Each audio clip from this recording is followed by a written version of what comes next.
دوست نہیں رکھتا۔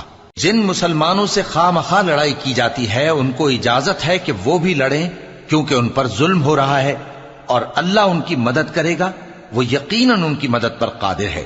یہ وہ لوگ ہیں کہ اپنے گھروں سے ناحق نکال دیے گئے، انہوں نے کچھ قصور نہیں کیا، ہاں یہ کہتے ہیں کہ ہمارا پروردگار اللہ ہے۔ اور اگر اللہ لوگوں کو ایک دوسرے سے نہ ہٹاتا رہتا تو خانقاہیں اور گرجے اور یہودیوں کے عبادت خانے اور مسلمانوں کی مسجدیں جن میں اللہ کا کثرت سے ذکر کیا جاتا ہے گرائی جا چکی ہوتی۔ اور جو شخص اللہ کی مدد کرتا ہے اللہ اس کی ضرور مدد کرتا ہے، بے شک اللہ توانا ہے، غالب ہے۔ یہ وہ لوگ ہیں کہ اگر ہم ان کو ملک میں حکومت دے دیں تو نماز قائم کریں اور زکوٰۃ ادا کریں اور نیک کام کرنے کا حکم دیں اور برے کاموں سے منع کریں، اور سب کاموں کا انجام اللہ ہی کے اختیار میں ہے۔